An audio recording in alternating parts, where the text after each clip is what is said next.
ഭാരതത്തിന്റെ പൈതൃകവും സംസ്കാരവും കുടികൊള്ളുന്നത് നമ്മുടെ പുരാതന ക്ഷേത്രങ്ങളിലാണല്ലേ. എന്നാൽ നമ്മുടെ ഈ അമൂല്യ സമ്പത്തുകൾ വിദേശ രാജ്യങ്ങളിലെ ആർട്ട് ഗാലറികളിൽ കോടികൾക്ക് വിൽക്കപ്പെടുന്നു എന്ന് കേൾക്കുമ്പോൾ ഏതൊരു ഇന്ത്യക്കാരന്റെയും മനസ്സൊന്ന് വേദനിക്കും. 2005 തമിഴ്നാട്ടിലെ ഒരു ചെറിയ ഗ്രാമത്തിൽ നടന്ന ക്ഷേത്ര മോഷണത്തിൽ തുടങ്ങി ന്യൂയോർക്കിലെ ആഡംബര ഗാലറികൾ വരെ നീളുന്ന ഒരു വൻ കള്ളക്കടത്ത് ശൃംഖലയുടെ കഥയാണ് ഇന്ന് നമ്മൾ പറയുന്നത്. പാവപ്പെട്ട ഗ്രാമീണരെയും ഭക്തരെയും കബളിപ്പിച്ച ഇന്ത്യയുടെ പുരാവസ്തുക്കൾ കടത്തിയ സുഭാഷ് കപൂർ എന്ന ആർട്ട് ഡീലറുടെ തകർച്ചയെ കുറിച്ചാണ് ഇന്ന് ഞാൻ പറയുന്നത്. 2005 ജൂൺ 19 തമിഴ്നാട്ടിലെ പടൂർ ഗ്രാമത്തിലെ 6-ാം നൂറ്റാണ്ടിലെ പുരാതന ക്ഷേത്രത്തിലെ പൂജാരി പതിവ് പോലെ നട തുറക്കാൻ എത്തിയതായിരുന്നു. എന്നാൽ ക്ഷേത്രവാതിൽ തകർക്കപ്പെട്ട നിലയിൽ കണ്ട അദ്ദേഹം ഞെട്ടിപ്പോയി. ഉള്ളിൽ പരിശോധിച്ചപ്പോൾ 13 അമൂല്യ വിഗ്രഹങ്ങളും അപ്രത്യക്ഷമായിരിക്കുന്നു. 15 വർഷമായി ആ വിഗ്രഹങ്ങളെ പൂജിച്ചു വന്ന അദ്ദേഹത്തിന് അത് വലിയൊരു ആഘാതമായിരുന്നു. പോലീസ് അന്വേഷണം തുടങ്ങിയെങ്കിലും വിഗ്രഹങ്ങൾ എവിടെ പോയി എന്നതിന് ഒരു സൂചനയും ലഭിച്ചില്ല. എന്നാൽ ഏതാനും ദിവസങ്ങൾക്കുള്ളിൽ ആയിരക്കണക്കിന് മൈലുകൾക്കപ്പുറം ന്യൂയോർക്കിലെ ഒരു ഗാലറിയിൽ $2.5 മില്യൺ ഈ വിഗ്രഹങ്ങൾ പ്രദർശിക്കപ്പെട്ടു എന്നതാണ് ഞെട്ടിക്കുന്ന സത്യം.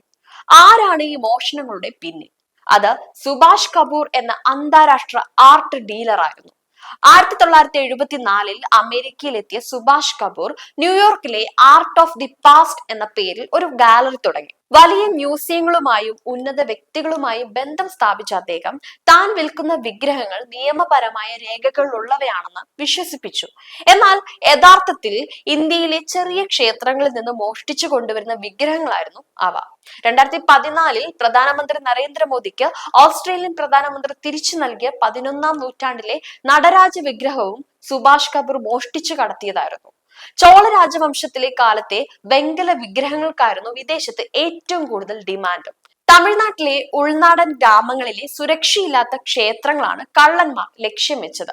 പലപ്പോഴും വിഗ്രഹങ്ങൾ മാറ്റുമ്പോഴോ അല്ലെങ്കിൽ ക്ഷേത്രങ്ങൾ അടച്ചിടുമ്പോഴോ കൃത്യമായ രേഖകളോ ഫോട്ടോകളോ സൂക്ഷിക്കാത്തത് മോഷണം കണ്ടെത്താൻ പ്രയാസമുണ്ടാക്കി. ഐഡൽ വിംഗ് എന്ന പ്രത്യേക പോലീസ് വിഭാഗം ഇതിനായി ഉണ്ടെങ്കിലും മതിയായ സൗകര്യങ്ങൾ ഇല്ലാത്തതിനാൽ അന്വേഷണം പലപ്പോഴും വഴിമുട്ടി. എന്നാൽ DSP സെൽവരാജിനെ പോലുള്ള സത്യസന്ധരായ ഉദ്യോഗസ്ഥരുടെ ഇടപെടൽ ഈ കേസിൽ വഴിത്തിരിവായി മാറി. DSP സെൽവരാജ് നടത്തിയ ശാസ്ത്രീയമായ അന്വേഷണത്തിലൂടെ സഞ്ജീവി അശോകൻ എന്ന ആർട്ട് ഡീലറെ കുടുക്കാൻ സാധിച്ചു. ഇയാളാണ് പ്രാദേശിക കള്ളന്മാർക്കും ന്യൂയോർക്കിലെ സുഭാഷ് കപൂറിനും ഇടയിലെ കണ്ണിയായി പ്രവർത്തിച്ചത്. ഇതേ സമയം തന്നെ വിജയകുമാറിന്റെ നേതൃത്വത്തിലുള്ള ഇന്ത്യ പ്രൈഡ് പ്രോജക്ട് എന്ന വോളണ്ടിയർ കൂട്ടായ്മയും വിഗ്രഹങ്ങളെ കടത്താൻ ഡിജിറ്റൽ ലോക്ക് ശ്രമങ്ങളും നടത്തി. സുഭാഷ് കപൂർ വിൽക്കുന്ന വിഗ്രഹങ്ങൾ ഇന്ത്യയിലെ ഏത് ക്ഷേത്രത്തിൽ നിന്നുള്ളതാണെന്ന് അവർ ഫോട്ടോകൾ വഴി തെളിയിച്ചു. അമേരിക്കൻ ഹോംലാൻഡ് സെക്യൂരിറ്റി ഉദ്യോഗസ്ഥരും ഈ അന്വേഷണത്തിൽ പങ്കുചേർന്നു. സുഭാഷ് കപൂറിന്റെ മുൻ കാമുകി ഗ്രേസ് പരംസ്പ്രീ നൽകിയ വിവരങ്ങളാണ് അദ്ദേഹത്തെ കൊടുക്കാൻ സഹായകമായത്.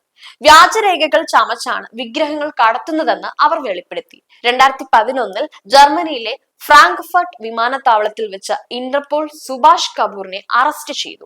പിന്നീട് ഇന്ത്യയിലേക്ക് കൈമാറിയ അദ്ദേഹം കുറ്റസമ്മതം നടത്തി. $11 മില്യൺ മൂല്യമുള്ള 250ഓളം പുരാവസ്തുക്കളാണ് ഇതുവഴി കണ്ടെടുത്തത്. 2014 ഓസ്ട്രേലിയൻ ഗവൺമെന്റ് മോഷ്ടിക്കപ്പെട്ട വിഗ്രഹങ്ങൾ ഇന്ത്യക്ക് തിരിച്ചു നൽകിയപ്പോൾ അത് വലിയൊരു വിജയമായിരുന്നു.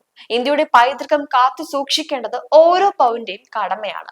സുഭാഷ് കപൂറിനെ പോലെയുള്ളവർ ഇപ്പോഴും വിദേശത്തിരുന്ന് നമ്മുടെ സംസ്കാരത്തെ വിറ്റഴിക്കുന്നുണ്ടാകാം. നിയമങ്ങളും സുരക്ഷാ സംവിധാനങ്ങളും കൂടുതൽ ശക്തമാകേണ്ടതുണ്ട്. തന്റെ ഗ്രാമത്തിലെ ക്ഷേത്രത്തിൽ വിഗ്രഹം തിരിച്ചെത്തിയപ്പോൾ അവിടുത്തെ ജനങ്ങൾക്കുണ്ടായ സന്തോഷം വാക്കുകൾക്ക് അതീതമാണ്. നമ്മുടെ പൂർവികർ കരുതി വെച്ച ഈ നിധികൾ ഇനി ഒരിക്കലും അന്യരാജ്യങ്ങളിലേക്ക് കടത്തപ്പെടാതിരിക്കട്ടെ.